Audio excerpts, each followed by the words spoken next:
کے ایام یہ ایام نعمت ہے، شکر کے یہ دن یہ ایام نعمت ہے۔ الحمدللہ رب العالمین والصلاة والسلام علی خاتم النبیین، اما بعد فاعوذ باللہ من الشیطان الرجیم، بسم اللہ الرحمن الرحیم۔ الصلاة والسلام علیک یا رسول اللہ وعلی آلک واصحابک یا حبیب اللہ، الصلاة والسلام علیک یا نبی اللہ وعلی آلک واصحابک یا نور اللہ۔ مدنی چینل کے ناظرین، پروگرام ایام نعمت لے کر حاضر ہے۔ ہمارے ساتھ مبلغین موجود ہیں، مفتی محمد جمیل اتاری دامت برکاتہم العالیہ، محمد فیضان اتاری مبلغ دعوت اسلامی، محمد نور عالم اتاری، محمد یوسف اتاری مدنی، غلام محی الدین اتاری مدنی اور راشد علی اتاری مدنی صاحب ہمارے ساتھ تشریف فرما ہے۔ ماشاءاللہ ان مبلغین سے ہم گفتگو کریں گے، سیگمنٹس بھی ہمارے ہوں گے، کلام بھی ہوں گے، اور انشاءاللہ پروگرام کو آگے لے کر چلیں گے۔ آئیے درود پاک کی فضیلت کو شامل پروگرام کرتے ہیں۔ رسول پاک صاحب الاولاد صلی اللہ علیہ وآلہ وسلم نے ارشاد فرمایا، قیامت کے دن اس کی دہشتوں اور حساب کتاب سے جلدی نجات پانے والا وہ شخص ہوگا جس نے دنیا میں مجھ پر زیادہ درود پاک پڑھے ہوں گے۔ صلو علی الحبیب صلی اللہ علی محمد صلی اللہ تعالی علیہ وآلہ وسلم۔ آج کا ہمارا ویسے ٹاپک جو ہے وہ ہے لین دین، لینا اور دینا۔ عید کے ایام میں جب چھوٹی عید یعنی عید الفطر ہوتی تو اس میں لین دین کسی اور طرح کا ہوتا ہے، اور جو بقر عید ہوتی ہے اس میں لین دین کسی اور طرح کا ہوتا ہے۔ بہرحال دونوں عیدوں میں لین دین آپس میں ہوتا ہے، تبادلہ ہوتا ہے۔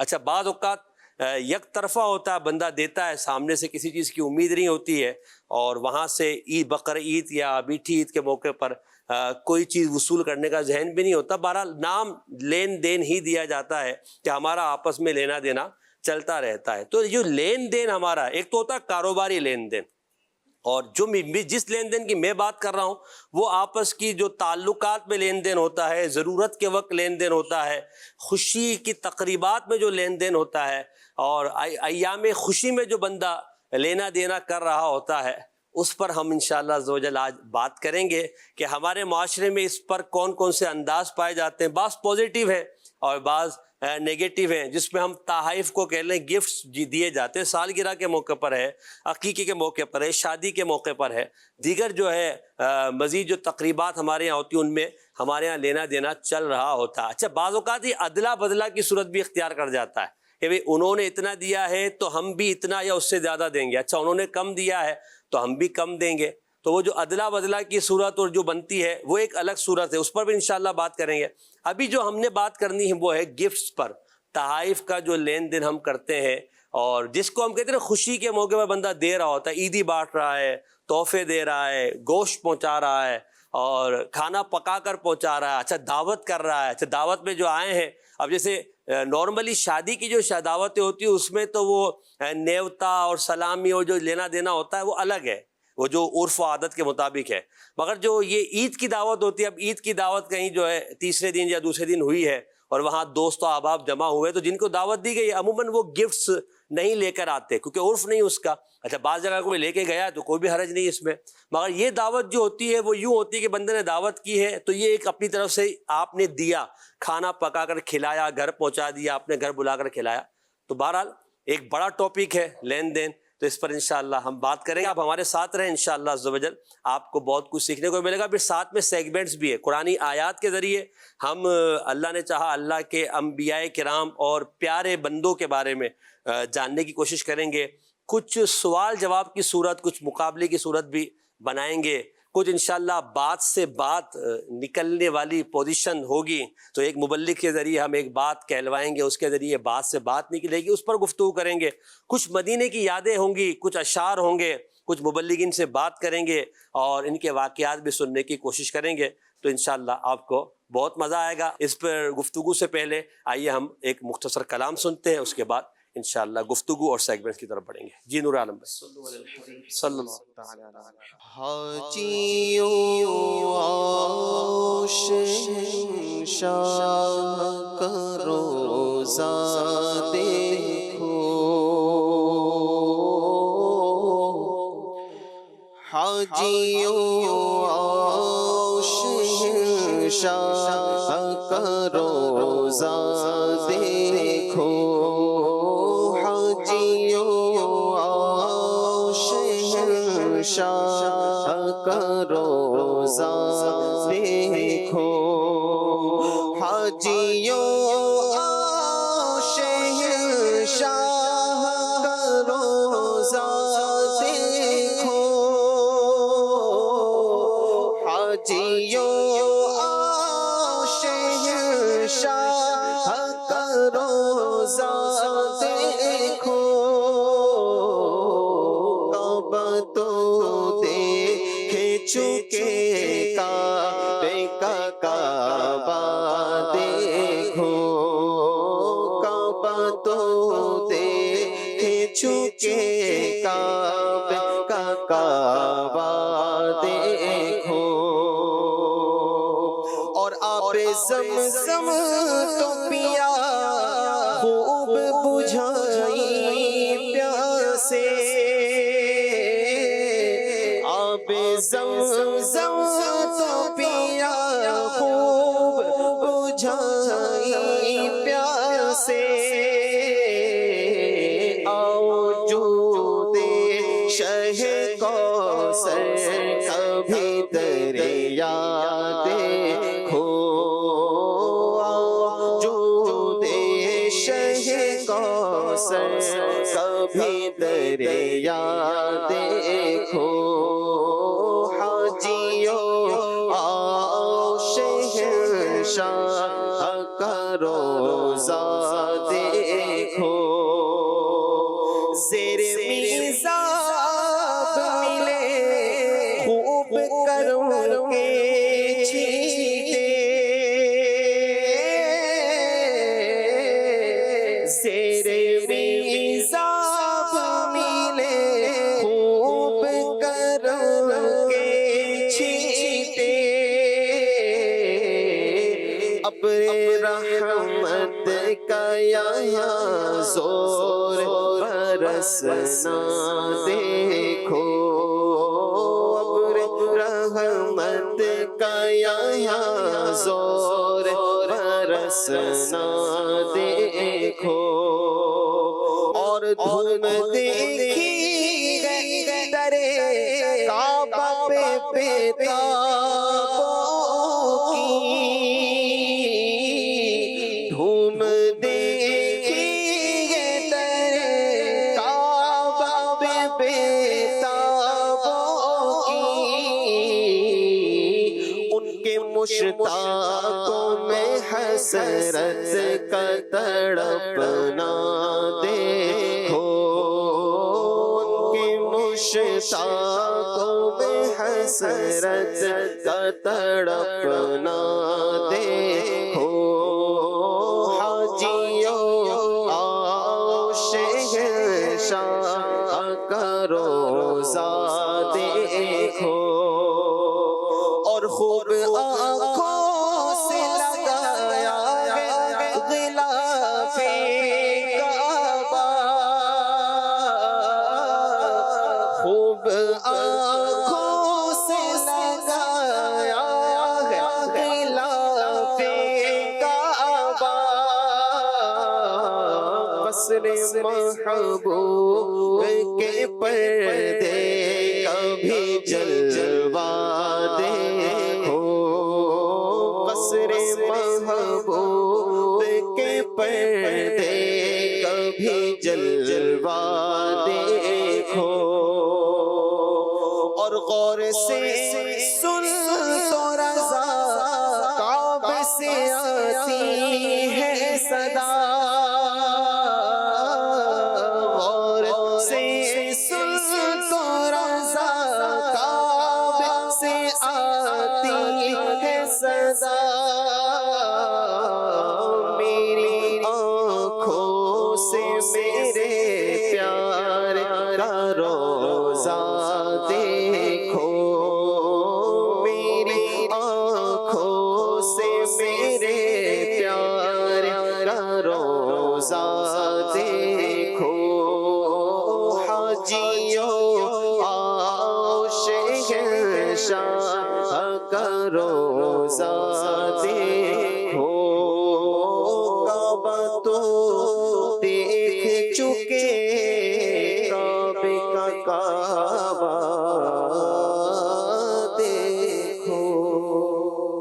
سبحان اللہ۔ مدنی چینل کے ناظرین، تو لین دین پر انشاءاللہ ہم بات شروع کرتے ہیں۔ تو تفصیلی گفتگو سے پہلے میں یہ چاہوں گا کہ ہمارے جتنے مبلغین ہیں، نور عالم بھائی بھی اس میں شامل ہو جائیں۔ مفتی صاحب سے ہم ابتدا کریں گے لین دین پر ایک ایک جملہ ایسا کہ جو ناظرین کو اٹریکٹ بھی کرے، جس میں ہمیں سیکھنے کو بھی ملے، ہمارے معاشرے کی بھی کچھ عکاسی ہو۔ پہلے ایک ایک جملہ لیتے ہیں، پھر انشاءاللہ اس پر ہم تفصیل سے گفتگو کرتے ہیں، تاکہ سارے مبلغین کی شمولیت بھی ہو جائے، آپ کی سب زیارت بھی کرتے رہیں، اور تھوڑی تھوڑی دیر میں ہم سب سے گفتگو بھی کرتے رہیں۔ تو پہلے مفتی صاحب کی طرف بڑھتے ہیں۔ حضور، لین دین ایک بڑا ٹاپک ہے، اس پر آپ ناظرین کو کیا جملہ دینا چاہیں گے، کیا سکھانا چاہیں گے؟ لین دین کا مطلب ہوتا ہے کہ لینا یعنی وصول کرنا، اور پھر اس کے اگینسٹ دینا، جی، یعنی ہم اپنی چیز کسی کو دے رہے ہیں تو دینا۔ تو اس کے اندر میں یہ عرض کروں گا کہ آپ لوگوں کو وہی چیز دیں جس طرح کی چیزوں کا لینا آپ کو پسند ہو۔ واہ واہ واہ۔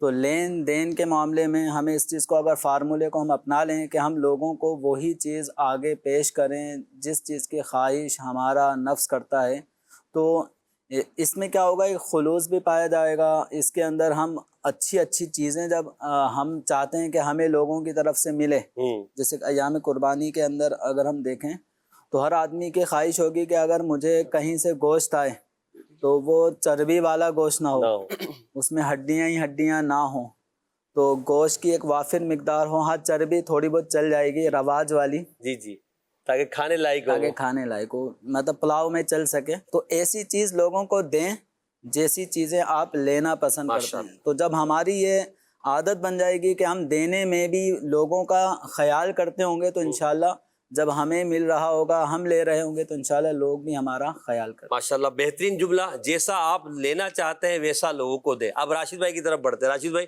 دوسرا جملہ آپ کی طرف سے، پھر فیضان بھائی کی طرف، پھر غلام محی الدین بھائی کی طرف، پھر نور عالم بھائی، اور پھر ہماری یوسف بھائی۔ جی راشد بھائی۔ لینا دینا خلوص نیت اور محبت کو بڑھانے کے لیے ہونا چاہیے، نہ کہ بدلے کی خواہش کے لیے ہونا چاہیے۔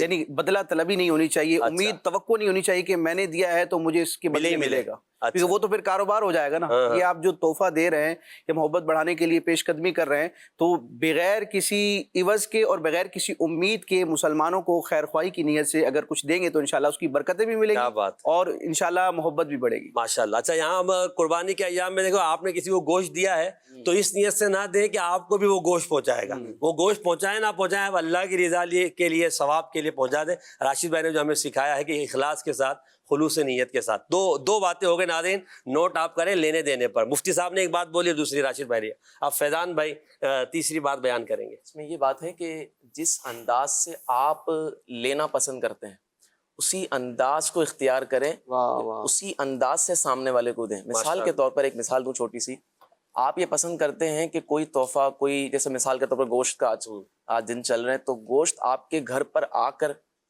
آپ کو دے، تو یہی انداز آپ سامنے والے کے لیے اختیار کریں کہ آپ بھی اس کے گھر پر جا کر عزت کے ساتھ جو ہے وہ اس کو گوشت دیں۔ تو جو انداز آپ اپنے لیے پسند کرتے ہیں اسی انداز کو آپ اپنے سامنے والے کے لیے کیا بات ہے، یعنی انداز بھی آپ کا ویسا ہی ہونا چاہیے۔ اور بڑی خوبصورت بات کی گوشت کے تعلق سے، جانا پسند ہے یعنی کسی کا آنا پسند ہے، تو آپ کو بھی یہ پسند ہونا چاہیے کہ آپ بھی دے کر۔ اس میں پیکنگ وغیرہ بھی آ جاتی ہے، آپ یہ پسند کرتے ہیں کہ آپ کو اچھی پیکنگ ہے، کاغذ میں اخبار کے اس پہ بھر کر دے دیں تو آپ کو اچھا نہیں لگتا، تو آپ بھی اخبار میں بھر کر نہ دیں بلکہ ایک اچھی سی شاپر وغیرہ میں یا کسی پلاسٹک کے ڈبے میں رکھ کر دیں، تاکہ جو ہے وہ ایک اس کو بھی لگے کہ آپ نے اسے تحفہ دیا ہے۔ جی غلام محی الدین بھائی، تین باتیں ہو گئی ہیں۔ جی، لین دین اسلام نے اس کو عبادت بنا دیا ہے۔ اگر تحفہ دل سے ہو اور اخلاص کے ساتھ ہو، اچھی نیت کے ساتھ ہو، تو یہ عبادت ہے، اس پر بھی ثواب ہے۔ تو کسی نے کہا کہ لین دین جب دل سے ہو تو تعلقات مضبوط ہو جاتے ہیں۔ واہ واہ۔ اور اگر لین دین صرف اس غرض سے ہو کہ میں دے رہا ہوں تو اس سے بھی میں اسی طرح وصول کروں گا، تو تعلقات میں کمزوری آ جاتی ہے۔ صحیح۔ اسی طرح کسی نے کہا کہ تحفے دلوں کو جوڑتے ہیں مگر دکھاوا لوگوں کو توڑ دیتا ہے۔ اللہ تو دکھاوا نہ کریں بلکہ تحفہ دل سے دیں تاکہ تعلقات اور مضبوط ہوں اور دل ہمیشہ جڑے رہیں۔ تو دل ہی نہ دے دیں تحفے میں؟ دے دیں، بالکل دے سکتے ہیں، اجازت۔ بکرے کا دل دے دیں، بڑے جانور کا دے دیں، اونٹ کا دے دیں، آپ کا دل دینے کا تھوڑی کہہ رہے ہیں، اپنا بھی دل دے سکتے ہیں، اپنا بھی دے سکتے ہیں۔ سبحان اللہ۔ جی نور عالم بھائی۔ بخاری شریف کی حدیث کا ایک مفہوم، ایک جز میں بیان کروں گا کہ اگر لین دین میں سچائی ہو اور ہر بات صاف واضح طور پر ہو تو اس میں اللہ پاک برکت ڈال دیتا ہے. سبحان اللہ، کیا بات ہے. لین دین میں سچائی ہو تو اس میں اللہ پاک برکت ڈال دیتا ہے. اب سچائی کی وضاحت پھر بعد میں لیں گے، یہ بھی ایک ٹاپک ہے پورا. جی یوسف بھائی، اب آپ کیا فرماتے ہیں؟ لین دین کے حوالے سے ایک بنیادی طور پر بات کو پیش نظر ہمیشہ رکھنا چاہیے کہ ہمیشہ دینے کا جذبہ اور خواہش دل میں رکھیں، لینے کی تمنا نہ رکھیں. بہت خوب، بہت خوب. کیونکہ جو دینے کا جذبہ ہے وہ آپ کے اندر سخاوت کی صفت اور وصف ہے، اس کو ظاہر کرتا ہے. جی. اور جو لینے کی تمنا ہے تو اس میں بعض اوقات نہیں ملتا، جیسا چاہتے ہیں ویسا نہیں ملتا، تو پھر مایوسی بھی پیدا ہوتی ہے، بدگمانیاں بھی ہوتی ہیں. وہ کہتے ہیں نا، جمع نہیں، منع نہیں، تما نہیں. واہ واہ واہ. تو اپنے پاس جمع نہ رکھے بلکہ دے لوگوں، بانٹتے رہے. اور تما نہ رکھے، لوگوں سے لینے کی جو ہے وہ اپنے دل کے اندر خواہش اور حسرت نہ رکھے. صحیح. اور اگر کوئی دیتا ہے تو منع بھی نہ کرے. سبحان اللہ. یعنی لینے کی خواہش نہ ہو، آپ دینے والا ہو، آپ کا ہاتھ بانٹنے والا ہو، لینے والا نہ ہو. بس دل میں یہ ہو کہ بھائی ہمیں بھی، مجھے بھی ملے، مجھے بھی ملے. بڑی اچھی بات ماشاءاللہ سارے مبلغین نے کہی ہے. اور یعنی 6 جملے اگر ہم اس کو لے لیں تب بھی ہمارا یہ پروگرام کے پورے 6 ٹاپکس ہیں جس پر ہم بات کر سکتے ہیں. لین دین پر، تحفے پر ہم بات کر رہے ہیں. تو ناظرین آپ بھی غور کریں ایسے کون سی باتیں ہو سکتی ہیں لین دین کے تعلق سے جس پر ہمیں گفتگو کرنی چاہیے، اور ہمیں اپنے آپ کو اس میں بہتر کرنے کی ہمارے پاس گنجائش موجود ہے کہ ہمارا لینے دینے کا انداز بہتر ہونا چاہیے. اچھا، اب ہم کچھ لینے دینے کے تعلق سے مفتی صاحب گفتگو کرتے ہیں. شرعی طور پر ہم جو آداب اس کے ہو سکتے ہیں، اگر کچھ آپ وہ بیان فرمائیں. پھر معاشرتی گفتگو بھی ہم کریں گے، ہمارے ہاں کیا لینا دینے کا انداز چل رہا ہے. استاد صاحب اگر آپ ارشاد فرمائیں کہ بھئی جیسے آپ نے ایک جملہ ارشاد فرمایا، اب اس کے ساتھ ہی لینے دینے کے تعلق سے اس میں کاروباری لینا دینا نہیں، یہی ہمارا تحفوں کا لینا دینا اور تقاریب میں. بالکل، اس میں جو مسلمانوں کے درمیان لین دین کا ایک سلسلہ ہے، اس کے ذریعے سے مسلمانوں کے درمیان ایک محبت بھی استوار ہوتی ہے، قائم ہوتی ہے، اور یہ سلسلہ نسل در نسل بھی یہ اترتا رہتا ہے. صحیح. حدیث مبارکہ میں ہے تہادو تحابو، ماشاءاللہ.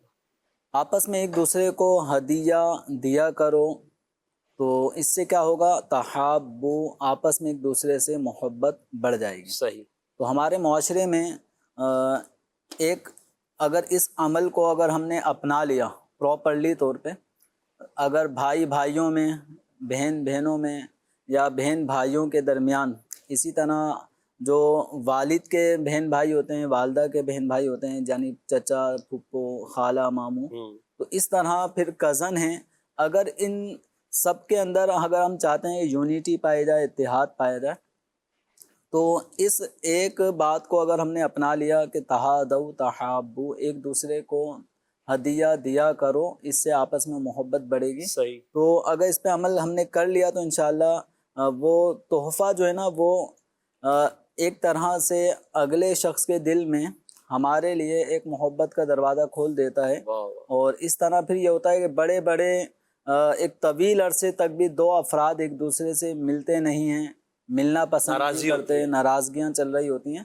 تو یہ ان ناراضگیوں کو دور کرنے کا ایک بہترین ذریعہ ہے کہ اپنے اموال کو ان تک پہنچایا جائے بذریعہ تحفہ. تو اس سے اگلا آدمی بھی کچھ نرم ہوتا ہے اور اس کے دل میں یہ محبت پیدا ہوتی ہے. پھر یہ سلسلہ چلتا رہے گا تو اس سے محبت بڑھے گی. اور یہ تو جو ایام نعمت اس وقت ہم گزار رہے ہیں، تو اگر ہم دیکھیں جو قربانی کر رہا ہے اس کے پاس تو وافر مقدار میں گوشت ہے ہی.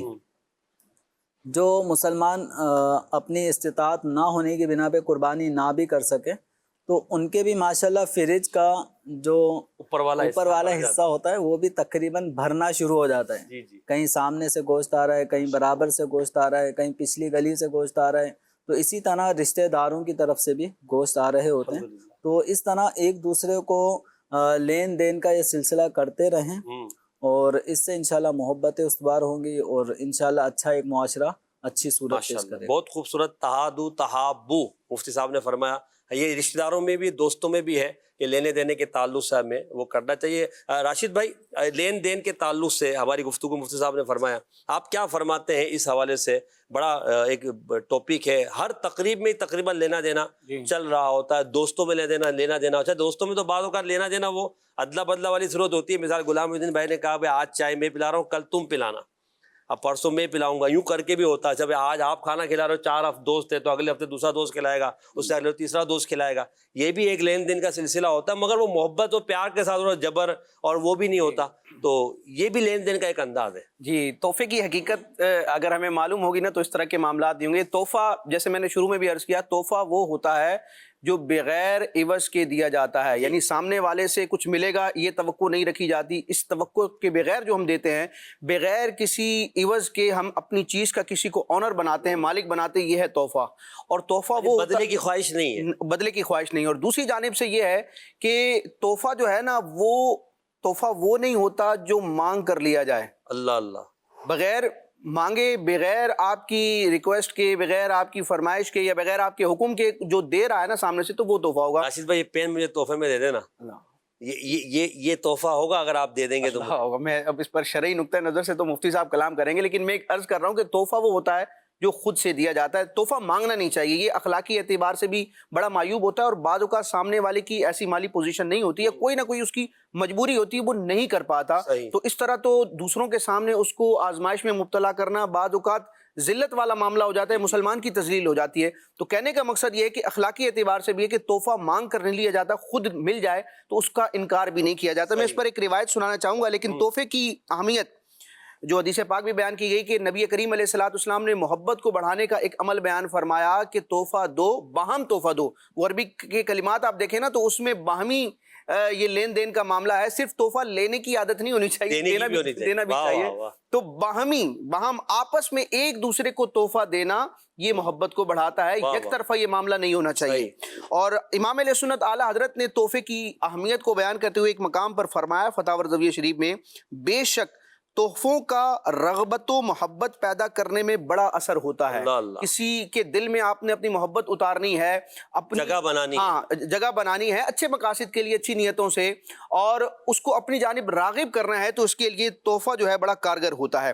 میں ایک روایت سنانا چاہوں گا محسن بھائی, جس میں تحفے سے متعلق ہمیں بہت سارے اسلامی آداب کا پتہ چلے گا. صحابی رسول حضرت عبداللہ ابن عمر رضی اللہ تعالیٰ عنہما, فاروق اعظم کے صاحبزادے ہیں, یہ فرماتے ہیں کہ نبی کریم علیہ الصلوۃ والسلام اگر مجھے کچھ عطا فرماتے تو میں بارگاہ رسالت میں عرض کرتا, یا رسول اللہ یہ چیز آپ اسے عطا فرما دیجئے جو مجھ سے زیادہ ضرورت مند ہے. تو نبی کریم علیہ الصلوۃ والسلام آگے سے ارشاد فرماتے کہ اگر یہ چیز تمہیں بغیر سوال کیے, یعنی مانگے بغیر اور لالچ کے بغیر مل جائے تو اسے لے لو, اپنا لو, استعمال کرو, اور اگر ضرورت نہیں ہے تو اس کو صدقہ کر دو, یعنی آگے اس کو بڑھا دو. یہ اسلامی آداب ہے کہ خود طلب کرنا نہیں ہے, لیکن اگر مل جائے تو انکار بھی نہ کرے. ہاں, اسی سے ریلیٹڈ ایک اور روایت ہے حضرت عمر بن خطاب رضی اللہ تعالیٰ عنہ کی. نبی کریم علیہ الصلوۃ والسلام نے, یہ ان کے والد حضرت عبداللہ ابن عمر کے, فاروق اعظم رضی اللہ تعالیٰ عنہ کی روایت ہے کہ نبی کریم علیہ الصلوۃ والسلام نے انہیں کوئی تحفہ عطا فرمایا تو انہوں نے واپس لوٹایا. تو نبی پاک علیہ الصلوۃ والسلام نے فرمایا کہ یہ تم نے تحفہ واپس کیوں لوٹایا؟ تو اب فاروق اعظم رضی اللہ تعالیٰ عنہ نے عرض کی کہ یا رسول اللہ, آپ نے ہی تو فرمایا ہے کہ کسی سے کچھ نہ لیا جائے, بہتر یہ ہے کہ کسی سے کچھ نہ لیا جائے. تو نبی کریم چونکہ اب یہ زمانہ تربیت تھا, اس طرح کے صحابہ کرام کے اقوال ملتے ہیں تو ان کو معاذ اللہ دلیل بنا کر صحابہ پر آبجیکشن نہیں کرنا چاہیے. نبی کریم علیہ الصلوۃ والسلام کی ظاہری حیات تک نبی کریم علیہ الصلوۃ والسلام اپنے صحابہ کی تربیت فرما رہے تھے. تو دوران تربیت, تعلیم و تربیت کے دوران طالب علم اگر اس طرح کی بات کرتا ہے تو اس کو دلیل نہیں بنایا جاتا ہے. لیکن نبی کریم علیہ الصلوۃ والسلام پر جب قرآن کے نزول کی تکمیل ہوئی, نبی کریم علیہ الصلوۃ والسلام نے اپنے ظاہری حیات کے آخری دور تک اپنے صحابہ کی تربیت فرما دی. تو اب یہ صحابہ کرام ہدایت کے, اخلاقیات کے اور اسلامی تعلیمات کے ایسے شاہکار ہیں کہ قرآن نے بھی بیان کیا کہ ایمان لانا ہے تو محبوب کے صحابہ کی طرح لانا ہے. اور حضور بھی فرماتے ہیں کہ میرے سارے صحابہ ہدایت کے ستارے ہیں, کس کی پیروی کرو گے ہدایت پا جاؤ گے. بہرحال فاروق اعظم رضی اللہ تعالیٰ عنہ نے وہ واپس لوٹایا, اور بارگاہ رسالت میں یہ آپ نے فرمایا کہ بہتر یہ ہے کہ کسی سے نہ لیا جائے. تو نبی کریم علیہ الصلوۃ والسلام نے فرمایا کہ وہ جو میں نے فرمایا تھا تو وہ اس طور پر تھا کہ مانگ کر کسی سے نہیں لینا. آپ علیہ السلام نے فرمایا وہ مانگنے کی بات تھی, اور جو چیز بغیر مانگے مل جائے تو وہ رزق ہے جو رب تبارک و تعالیٰ نے تم تک پہنچایا. سبحان اللہ, کیا بات. بعض اوقات ایسا بھی ہوتا ہے کہ لوگ اتنے غیور بنتے ہیں کہ کوئی کچھ دے رہا ہے نا, بغیر مانگے دے رہا ہے, تو اس کو ریجیکٹ کر دیتے ہیں کہ یار یہ مروت کے خلاف ہے, میرے اقدار. تو یہ چیز بھی نہیں ہونی چاہیے. اگر بغیر مانگے بغیر طلب کے مل جائے تو اس کو رب کی طرف سے رزق سمجھنا چاہیے اور اس کو قبول کرنا چاہیے. جیسے یوسف بھائی نے بھی فرمایا کہ یہ ضیاء الدین مدنی رحمۃ اللہ تعالی علیہ کا فرمان ہے کہ طمع نہیں, جمع نہیں اور منع نہیں. اللہ پاک اس اصول کو اپنانے کی کیا بات ہے, ماشاء اللہ. یہ جو آپ نے حدیث پاک سنائی اور ضیاء الدین مدنی رحمۃ اللہ علیہ کا جو فرمان ہے فیضان بھائی کہ بغیر مانگے مل جائے تو وہ اللہ کی طرف سے رزق ہے. اور ایسے بہت سارے مواقع ہوتے ہیں بندے کو مل رہا ہوتا ہے, مانگنا نہیں چاہیے. اب اس میں پیچھے بعض اوقات جو ہے وہ تمنا بھی آئی جاتی ہے, کہیں نہ کہیں سے طمع آئی جاتی ہے کہ یار میں جاؤں گا تو ہوگا اور یہ ہوگا, میں دوں گا تو مجھے بھی ملے گا. تو یہ بھی ایک کیفیت ہوتی ہے اور پھر بھی جو ہے وہ لینا دینا چل رہا ہوتا ہے. تو کیا فرماتے ہیں آپ لین دین؟ ایک پہلو تو یہ ہے نا کہ تحفہ جو دینے والا شخص ہے وہ یہ تمنا نہیں رکھے کہ مجھے اس کے بدلے میں کچھ ملے, یا میں اس لیے دے رہا ہوں کہ مجھے بھی اس کے بدلے میں کچھ ملے گا. البتہ یہ چیز جو ہے وہ فطری طور پر ایک آ جاتی ہے انسان کے دل میں, دماغ میں, کہ اسے ایک طریقے سے خواہش ہوتی ہے کہ اب میں نے یہ چیز دی ہے تو مجھے اس کے بدلے میں کچھ ملے گا. صحیح. تو جو تحفہ لینے والا ہے اس کے آداب میں سے بھی یہ ادب بیان کیا گیا ہے کہ جب وہ تحفہ وصول کرے تو وہ اس کا بدلہ عطا کرے سامنے والے کو. حضور صلی اللہ تعالی علیہ وآلہ وسلم کے بارے میں بھی آتا ہے کہ آپ صلی اللہ علیہ وسلم تحفہ قبول بھی فرمایا کرتے تھے اور اس کا بدلہ بھی عطا فرمایا کرتے تھے. تو یہ ایک الگ چیز ہے کہ آپ کے دل میں خواہش نہ ہو بدلہ لینے کی, لیکن سامنے والے کے لیے یہ بھی ادب ہے کہ وہ اس کا بدلہ عطا کرے. اچھا, اسی طرح تحفے کے حوالے سے جو بیان کیا جا رہا ہے کہ تحفہ جو ہے وہ محبتیں بڑھاتا ہے, دشمنیاں ختم کرتا ہے. اگر اس میں ایک چیز لگا دیں کہ جب کہ ساری جو رعایتیں ہیں, جو تقاضے ہیں, اس کے مطابق تحفہ دیا جائے, ورنہ بعض اوقات ایسا بھی ہوتا ہے کہ آپ نے جو تحفہ دیا ہے اس کی وجہ سے دشمنیاں مزید بڑھ جاتی ہیں. اللہ اللہ. وجہ کیا ہوتی ہے کہ آپ کا دینے کا انداز ایسا نہیں تھا, آپ نے چیز ایسی دی کہ جو سامنے والی کی حیثیت کے مطابق نہیں تھی. مثال کے طور پر ایک گھر میں جو ہے وہ 8 سے 10 افراد رہتے ہیں اور آپ نے وہاں پر جو ہے وہ پاؤ گوشت کی تھیلی بھیج دی. اب ٹھیک ہے, یہ تحفہ تو ہو گیا آپ کا, لیکن اگر آپ کے پاس وسعت تھی, حیثیت تھی, تو آپ کو چاہیے تھا کہ آپ سامنے والے کی حیثیت اور اس کی تعداد, یعنی اس کے جو گھر والے ہیں اس کے مطابق آپ اس کو تحفہ دیں, اس کے مطابق آپ اس کو گوشت بھیجیں. اچھا, سامنے والے کو بھی معلوم ہوتا ہے کہ اس نے کتنا بڑا جانور کیا ہے, اس کو اندازہ ہوتا ہے. اب جب اس کو ساری چیزیں معلوم ہوں گی اور اس کے باوجود پھر آپ یہ دیں گے تو پھر یہ ہو سکتا ہے کہ جو ہے وہ یہ معاملہ دشمنی کی طرف چلا جائے. دوسری چیز میں یہ بھی ہوتی ہے کہ جب بندہ تحفہ دے رہا ہوتا ہے نا, بالخصوص گوشت کے معاملے میں ایسا ہوتا ہے, تو وہ زیادہ تر جو ہے وہ ہڈیاں جاری ہوتی ہیں اس میں, یار ہڈی ڈال دو, ایک آدھ گوشت کی بوٹی چلی گئی. اسی طرح چیتھڑے وغیرہ بھی ڈال دیے جاتے ہیں, تو اسلام ایسے پسند نہیں کرتا. قرآن پاک کی آیت ہے لن تنالوا البر حتی تنفقوا مما تحبون, کہ تم ہرگز بلائی کو نہ حاصل کر سکو گے جب تک تم راہ خدا میں وہ چیز خرچ کرو جو تمہیں پسند ہو, سبحان اللہ, جس کو تم محبوب رکھتے ہو. حضرت عمر بن عبد العزیز یہ جو ہے چینی خرید کر, اس کی بوریاں خرید کر یہ صدقہ کیا کرتے تھے. تو کسی نے عرض کی کہ حضرت آپ جو ہے چینی کی جو قیمت ہے وہ صدقہ کر دیں.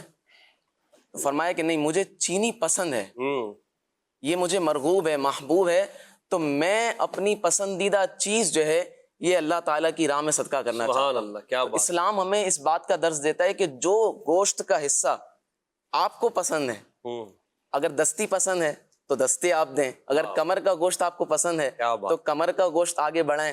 اسی طرح پائے اگر آپ کو پسند ہے تو آپ اپنے رشتہ داروں میں, اپنے بھائیوں میں جو ہے وہ پائے کی تقسیم کاری کریں, تو اس سے انشاءاللہ مزید محبت بڑھے. امیر سنت نے بڑی خوبصورت ترغیب دلائی تھی کہ بھئی جو گوشت کے 3 حصے کرنے کے مستحب جو حکم ہے کہ مستحب ہے, تو فرمایا یہ تھوڑی کہ پہلے اچھا اپنے لیے رکھ لو, تو جب مستحب پر عمل کرے تو پورا جتنا گوشت ہے دستی بھی ڈالو, اس میں نہاری والا بھی ڈالو, تو اس میں چاپے بھی ڈالو, تو اس میں جو ہے گردن کو بھی ڈالو, تو اس میں پٹ کو بھی ڈالو, ساری چیزوں کو. یہاں تک فرمایا کہ مغز کے 3 حصے کیوں نہیں کر رہے, تو اشفاق بھائی نے سوال کیا کہ حضور یہ تو مغز خراب ہو جائے گا, تو امیر سنت نے فرمایا کہ پورا دے دے, اپنے لیے نہ رکھے, اپنی خواہش پر ترجیح دے کسی اور کو.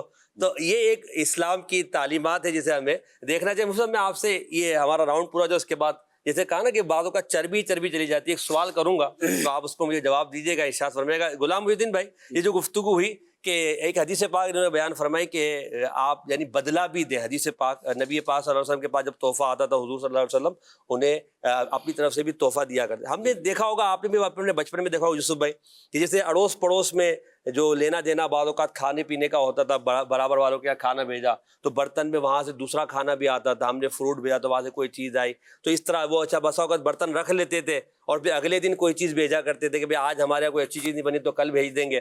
تو یہ جو صورتحال ہے محلوں میں, اب ہم یہ دیکھتے ہیں کہ محلوں میں, فلیٹس میں, اپارٹمنٹس میں یہ صورتحال غلام محی الدین بھائی کم ہو گئی ہے. یعنی اگر یہ کہوں ختم نہیں ہوئی, کم بہت زیادہ ہو گئی ہے. ہم نے اپنے بچپن میں, آپ نے بھی دیکھا ہوگا کہ یوں محلے داری میں لینا دینا اور یہ بے لوث ہوا کرتا تھا, اب یہ نظر نہیں آتا. کیا کہتے ہیں آپ؟ بسم اللہ الرحمن الرحیم. اب تو بغیر عوض کے تحفہ دینا بھی ختم ہی ہوتا جا رہا ہے. تو اس میں بڑی وجوہات ہو سکتی ہیں, لیکن بندہ تحفہ بڑا دے یا چھوٹا دے تو اس میں خلوص نیت اور بغیر عوض کے اور بغیر کسی تقاضے کے اگر وہ دے گا تو انشاءاللہ عز و جل اس کو بھی اسی طرح ملے گا. اصل یہاں سے تقاضا یہی ہوتا ہے بدلے گا, تو پھر سامنے والا بھی تقاضا یہی کرتا ہے. تو بدلے کے بغیر عوض کے آپ تحفہ دینے کی نیت کریں, انشاءاللہ عز و جل آپ کے پیچھے بھی تحفہ دینے والے کھڑے ہوں گے. اور دوسرا یہ کہ جس طرح ہمارے فیضان بھائی نے ارشاد فرمایا نا کہ حیثیت کا لحاظ رکھا جائے, تو اسی طرح سامنے والے کی ضرورت کا بھی لحاظ رکھا جائے. صحیح. اس کو جس چیز کی ضرورت ہے تو کوشش کریں کہ تحفے کے نام پر اور ایک خوبصورت انداز میں اس کی ضرورت کو پورا کر دیا جائے, یہ زیادہ بہتر ہوگا. اب مثال عید کے دن ہم گوشت کی بات کریں, بھائی گوشت تو 10 جگہ سے آ گیا ہے, اب اس کو بیچارے کے پاس پکانے کے لیے تیل نہیں ہے یا اور جو مسالہ جاتے ہیں وہ نہیں ہے. تو اب یہ بعض اوقات دوستوں میں, رشتہ داروں میں ہمیں اندازہ ہوتا ہے پڑوسی میں کہ ان کی پوزیشن کیا ہے, تو ہم وہ چیز دے دیں. کسی کو راشن کی ضرورت ہوتی ہے وہ ترکیب بنا دیں. کوئی بیمار ہے, اب بیمار کے بعد جو بھی آ رہا ہے پھل لے کر جا رہا ہے, بھائی اس کو دوائیوں کے خرچہ چاہیے, اس کو پیسے دے دیں یا اس کو دوائیاں پرووائڈ کر دیں, تو ضرورت کا بھی لحاظ رکھا جائے. اچھا, پھر بعض اوقات ایسا بھی ہوتا ہے کہ کوئی شخص ہوتا ہے سخی ہوتا ہے اور اس پر لوگوں کو بڑا ناز ہوتا ہے کہ بھائی یہ سخی اور یہ میرا جو ہے نا پورا کر دے گا. جیسے کہ وہ واقعہ ہے نا, نبی پاک صلی اللہ تعالیٰ علیہ وسلم نے ایک خوبصورت جو ہے چادر زیب تن فرمائی ہوئی.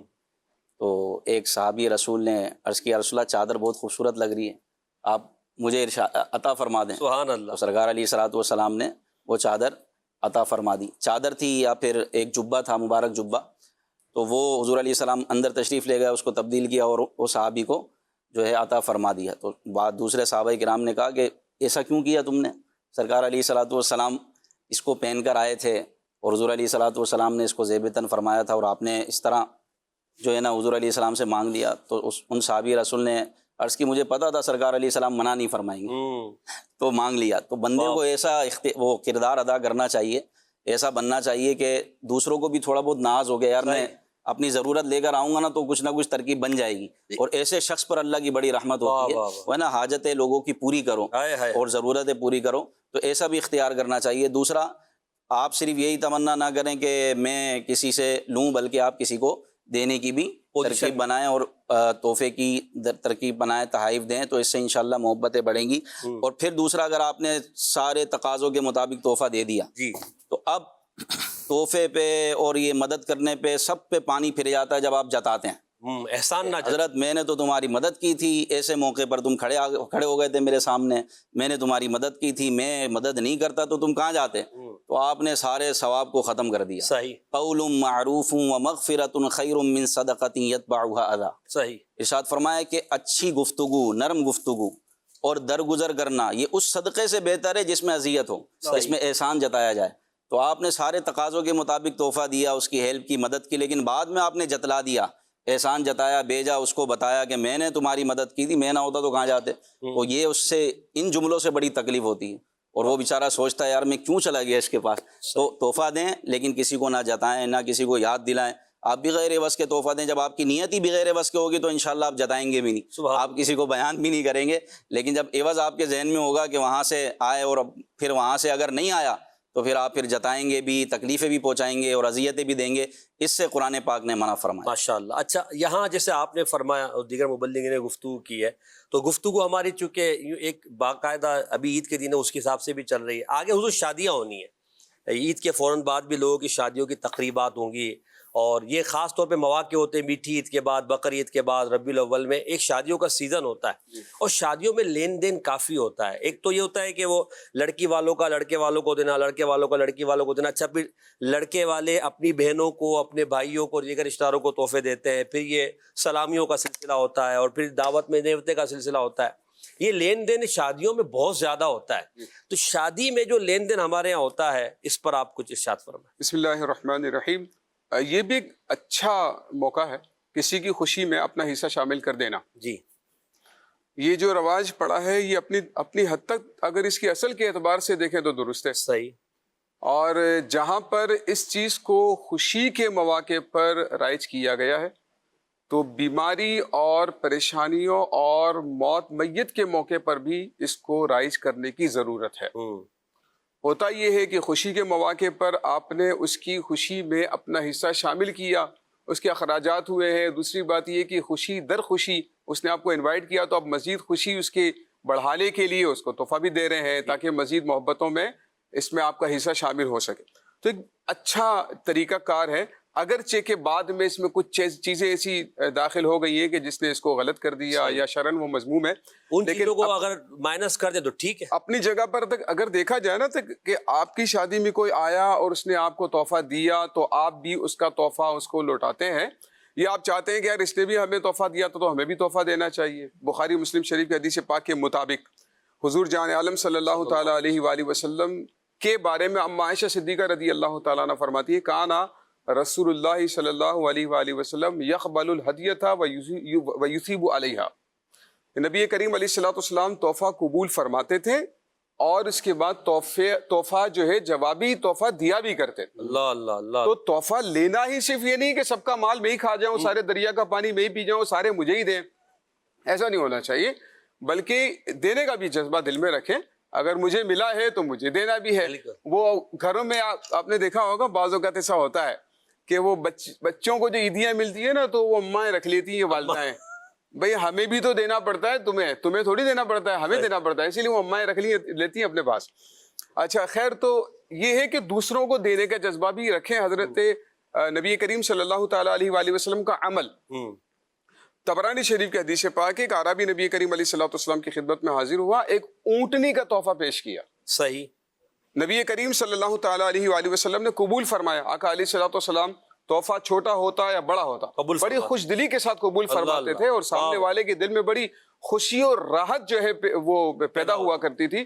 آقا علیہ الصلوۃ والسلام کو اگرچہ ضرورت نہیں، یہاں تک آتا ہے بلکہ کہ بخاری شریف کے حدیث پاک ہے، مشکاۃ شریف میں موجود، کہ جب کوئی نیا پھل آتا تھا تو وہ کچھ لوگ ایسے تھے جو آقا علیہ الصلوۃ والسلام کی خدمت میں سب سے پہلے وہ تحفہ، وہ پھل جو ہے بطور تحفہ پیش کیا گیا. آقا علیہ الصلوۃ والسلام قبول فرماتے تھے اور دوسروں کو عطا فرما دیا کرتے تھے، اور برکت کی دعا بھی فرماتے تھے. برکت کی دعا آقا علیہ السلام. اچھا، ان کا لانے کا مقصد بھی برکت کی دعا تھی کہ وہ آقا علیہ الصلوۃ والسلام کی خدمت میں پیش کریں گے تو سرکار علیہ الصلوۃ والسلام دعا عطا فرمائیں گے. تو یہ بھی ہونا چاہیے، آپ کو کوئی تحفہ دیتا ہے اس کو دعا بھی دیں، اور جتنا بھی ہو سکے. جیسے شیخ طریقت امیر علیہ سنت کا بھی انداز ہم نے دیکھا ہے کہ آپ کی خدمت میں کوئی تحفہ پیش کیا جاتا ہے، جوابی تحفہ ضرور عطا فرماتے ہیں. آپ کا عمل بہت خوبصورت ہم نے ہمیشہ دیکھا ہے. بالکل. تو آقا علیہ الصلوۃ والسلام نے صحابہ کرام سے فرمایا کہ بھئی تم بھی تھوڑا تھوڑا سامان جمع کرو.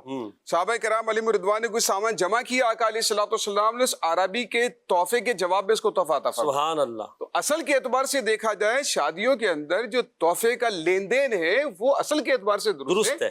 کہ ایسا نہیں کہ آپ کی شادی میں سارے ہیں آپ کو دے کے چلے جائیں، اور آپ کو اگر کسی اور کی شادی آئے تو پھر آپ جو ہے کہیں اور چلے جائیں، گھر پہ نظر نہیں آ رہے، رابطے میں نہیں آ رہے، ٹھیک ہے، یا پھر شادی میں شرکت کر کے خاموشی سے نکل آئے دلہے سے ملے بغیر کہ بھائی تحفہ دینا پڑ جائے گا. تو ایسا نہیں ہونا چاہیے.